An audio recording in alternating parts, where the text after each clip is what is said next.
Hi folks, I just wanted to do a little video on Civilization 6. There's been a few screenshots released and there's been a couple of interviews with some of the developers and a bit of discussion based on the screenshots about the game. But I wanted to just take a slightly different tack to some of the other videos that are out there, and I want to specifically talk about what we can learn from counting tiles. So let's take a little look at one of these screenshots and we'll go from there. So here is one of the screenshots that's been put out by 2K and Fireaxis. Here we have a picture of a city, or is it one city or is it multiple cities? Well, to find this out and to look into a little bit more of this, I've actually done a little drawing on this map, so I'll just pop that up now. So here we have my attempt at drawing some hexes onto the picture. It's reasonably good on the bottom half, maybe the top half isn't perfect. But anyway, in any case, what I've done is I've started off with what looks like a city centre in the right hand side of the image, and I've drawn some hexes out from it, and I've put little numbers around them in white just to say how many tiles away from the city various things are. So here we can see that we've got 6 things that are 1 tile away, and then we should have 12 things that are 2 tiles away. And then going around that, you'll have a ring of 18 things that are 3 tiles away. So by counting out these tiles, we can see that on the very left hand side we have what looks like another city centre, because it would be 4 tiles away. In Civ 5 that would be only just buildable, I think, because and there would be a lot of shared resources between the cities.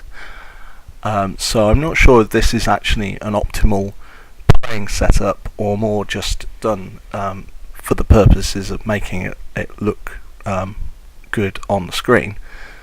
But here we have what looks like a second city. So I've drawn the numbers on here, 1, 2 and 3 away from that city as well, just to get some idea of which buildings or tiles belong to which city.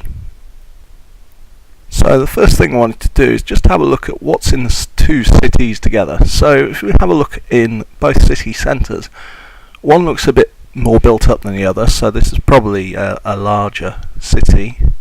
But another thing is that they both seem to have what looks like a monument building. So while some buildings are being taken out of the cities, as the developers have talked about, it looks like some buildings will still go in the main city centre and not out into the districts, and I think the monument is one of these.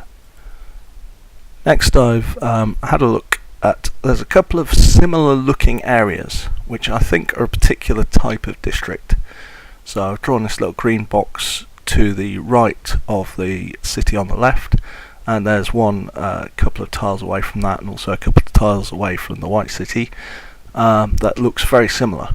So I noticed that these districts, they've got a lot of things in common. They've got a certain round building in them, which I'm not sure if that's an oracle or something like that, or some sort of other building.